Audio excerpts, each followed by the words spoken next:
Halo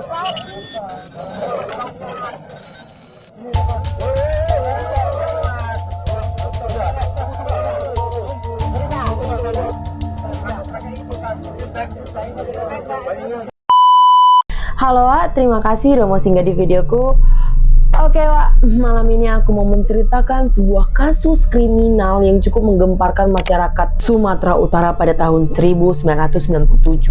Kasus ini betul-betul di luar nurul Wak, karena memakan puluhan korban. Ya sudah nggak sabar lagi aku menceritakan sama kalian Wak. Ayolah kita gaskan langsung ya. Gas.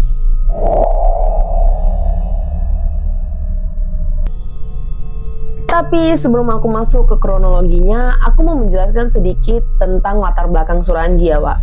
Ahmad Suranji adalah pria asal desa Semayang, kecamatan Sunggal, Deli Serdang, Sumatera Utara. Sebenarnya nama asli Suranji adalah Nasib. Tapi di kasus ini dia lebih dikenal sebagai Dukun AS atau Ahmad Suranji. Nama Ahmad Suranji ini diberikan kepadanya karena sebelum kasus ini udah pernah dia terjerat hukum Wak, dan dipenjara atas kasus pencurian lembu di daerah Stabat, Kabupaten Langkat. Dari masyarakat sekitar, Ahmad Suranji juga mendapatkan julukan Wak sebagai Nasib Kelewang karena kegiatan sehari-hari si Dukun AS ini berladang Wak, dan kebiasaannya setiap mau ke ladang dia selalu nenteng kelewang. Kalian tahu kelewang kan? Sejenis sabit, ya sejenis sabit gitulah. Suranji adalah anak dari pasangan suami istri yang bernama Bapak Jogan dan Ibu Sartik. Ayah Suranji adalah seorang dukun yang cukup terkenal pada masa itu Wak. Tapi ketika umur Suranji menginjak 7 bulan, ayahnya meninggal dunia. Masa kecil Suranji hampir sama seperti anak-anak pada umumnya Wak. Ke ladang, ke kebun, main di sungai sama anak-anak seumurannya. Tapi ada perbedaan Suranji dengan anak-anak lainnya. Sejak kecil, Suranji tertarik untuk meneruskan jejak bapaknya. Selain bermain dengan teman-temannya atau ketika tidak ada teman untuk diajaknya bermain, Suranji memanfaatkan waktunya untuk mempelajari ilmu-ilmu dukun melalui buku-buku peninggalan bapaknya. Hasil dari semangatnya ingin meneruskan ilmu dukun tersebut gak sia-sia. Seiring berjalannya waktu, dia pun semakin dewasa dan namanya pun mulai tersebar di daerah itu sebagai dukun yang cukup hebat. Suranji menikah dengan 3 kakak beradik kandung yang bernama Tumini, Tumina, dan Ngatia. Dari pernikahan tersebut, dia menerima lagi julukan baru yaitu Datu. Dari ketiga istrinya, ia memiliki 9 orang anak Wak. Itulah tadi sedikit latar belakang Suranji ya. Sekarang kita masuk ke kronologinya. Jadi Wak, pada Desember 1986 pukul 6 sore, seorang ibu bernama Iem datang ke rumah Suranji. Tujuan Ibu Iem datang ke rumah Suranji ingin meminta penglaris untuk usahanya. Disclaimer dulu ya Wak, karena pamor Suranji yang sudah sangat terkenal sebagai dukun, warga desa di sana sudah mengetahui jika ingin meminta bantuan Suranji harus membawa kembang telon, kemenyan putih, kemenyan Arab, dan sepasang jeruk purut. Dan persyaratan lainnya harus mau diikat dan dikubur setengah badan di tempat sepi pada malam hari. Nah, balik lagi kita ke ceritanya ya. Sesampainya Ibu Iem di rumah Suranji, Ibu Iem meminta tolong Suranji untuk memberikannya sebuah penglaris untuk usahanya. Singkat cerita, Suranji pun mengajak Ibu Iem ke area perkebunan tebu Semayang yang berjarak sekitar 1 km dari rumahnya. Karena posisi langit yang sudah mulai gelap, gak ada pencahayaan sedikit pun di daerah perkebunan tersebut Wak. Jadi mereka hanya bermodalkan senter saja. Setelah sampai di tujuan, Suranji pun mulai mencari lokasi yang cocok untuk ritualnya. Ketika menemukan lokasi yang pas, Suranji menyuruh Ibu Iem untuk memegang senternya dan mengarahkan cahayanya ke posisi lahan yang sudah dipilih oleh Suranji. Mulailah Suranji menggali lubang di lahan itu. Dia menggali lubang itu sedalam 1 meter dan lebar 70 cm. Setelah Suranji selesai menggali, Suranji menyuruh Ibu Iem untuk masuk ke lubang tersebut dengan keadaan kaki dan tangan sudah terikat.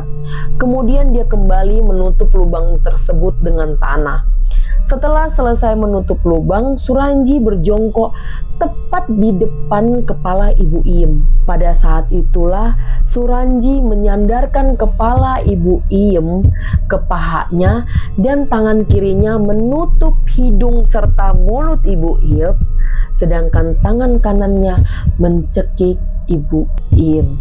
Setelah beberapa menit melakukan aksi itu, Ibu Iem pun kehabisan nafas dan kehilangan nyawanya. Setelah memastikan Ibu Iem sudah tidak bernyawa, Suranji kemudian melakukan ritual lain dengan air liur korban. Setelah melakukan ritual tersebut, Suranji mengeluarkan Ibu Iem dari dalam tanah, melepaskan ikatan tangan dan kakinya, kemudian membuka semua pakaian yang digunakan Ibu Iem. Setelah itu dikuburnya lagi Ibu Iem di dalam lubang yang sama. Setelah dia melakukan aksi keji itu, keesokan harinya dia beraktivitas seperti biasa, seperti tidak terjadi apa-apa.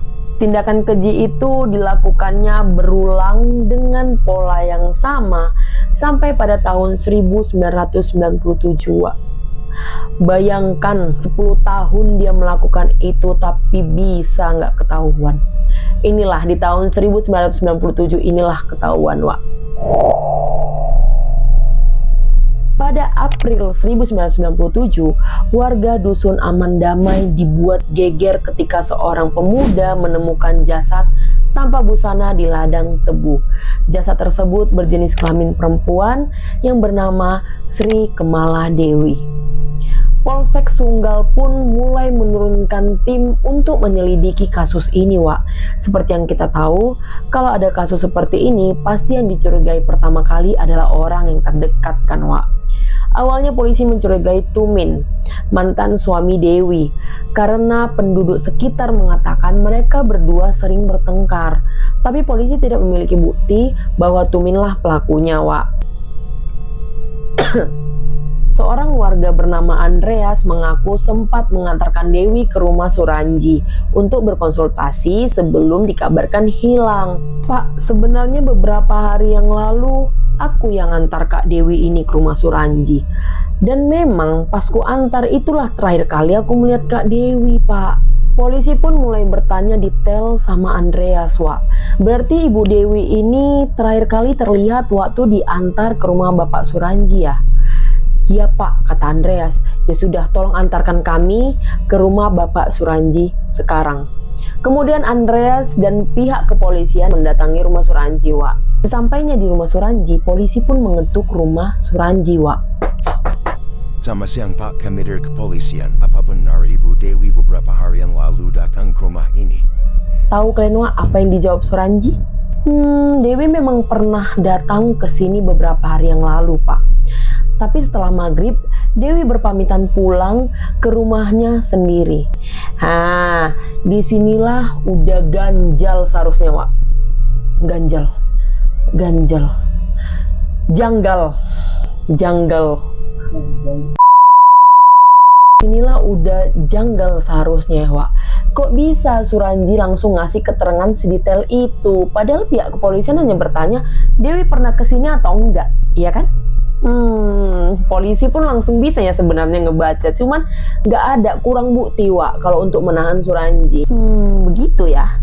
Baiklah, terima kasih atas keterangannya ya, Pak. Kami pamit, kata polisi, Diikuti dulu permainan Suranji. Karena tidak cukup bukti, polisi memutuskan menghentikan penyelidikan untuk beberapa saat. Pihak kepolisian mulai mikir keras ini, Sampailah pihak kepolisian menemukan benang merah. Jadi, pihak kepolisian kembali membongkar-bongkar berkas laporan orang hilang di beberapa tahun terakhir. Aku nggak dapat informasi jelas apa benang merah yang didapatkan polisi sampai mereka akhirnya memutuskan untuk menggeledah rumah Suranji. Hasil penggeledahan ditemukan sejumlah pakaian dan perhiasan perempuan dan salah satunya adalah milik Dewi. Suranji beserta 3 istrinya pun ditahan. Lewat proses interogasi yang cukup panjang, akhirnya muncul pengakuan dari mulut Suranji. Dia mengakui bahwa dialah yang sudah membunuh Dewi, tapi polisi tidak berhenti di situ aja, Suranji didesak terus-menerus. Dari yang semula hanya mengaku membunuh Dewi, Suranji akhirnya mengaku telah membunuh 16 perempuan. Hingga kemudian ia mengaku lagi telah membunuh 42 orang. 42. Pengakuannya ini sangat membuat pihak polisian terkejut, Wak. Suranji mengatakan perbuatan ini dilakukan dengan dalih untuk mendapatkan kesaktian. Suranji juga mengaku menerima bisikan gaib untuk membunuh 72 wanita supaya kesaktiannya sempurna. Suranji bisa kalian bayangkan kan, Wak, pembunuhan berantai ini dilakukan dari 1986 hingga 1997. 11 tahun, Wak, 11 tahun.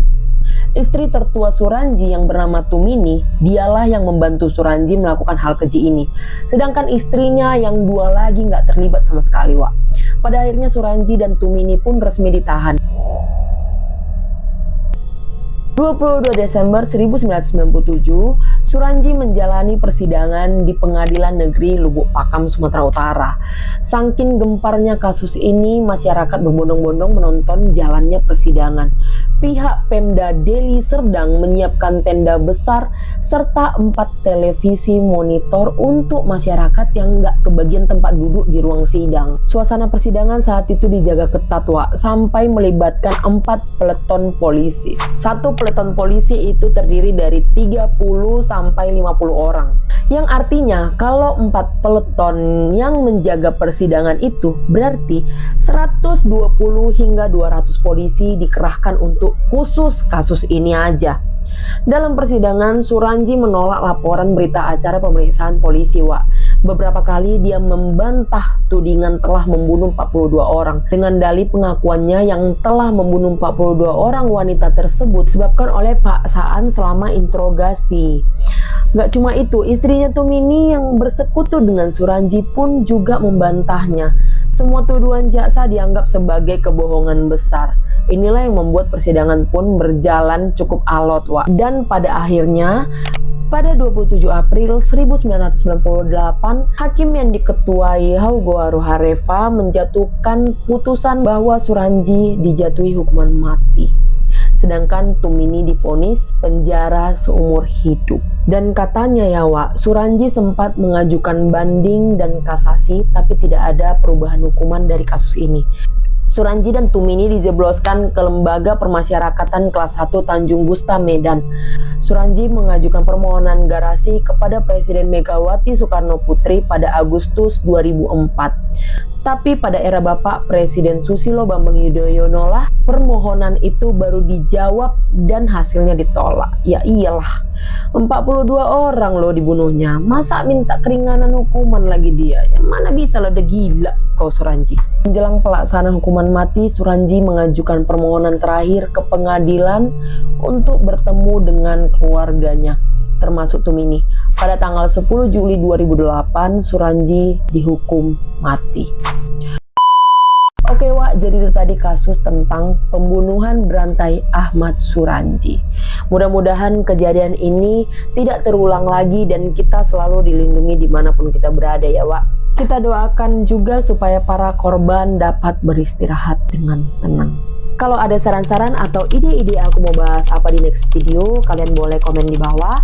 Kalau kalian suka dengan video ini, jangan lupa pencet tombol like-nya, pencet tombol subscribe, dan lonceng notifikasi supaya kalian dapat notif kalau aku upload video baru ya, Wak. Masih banyak informasi menarik yang pengen kali ku share buat kalian. Sampai ketemu di video berikutnya, Wak. Dadah!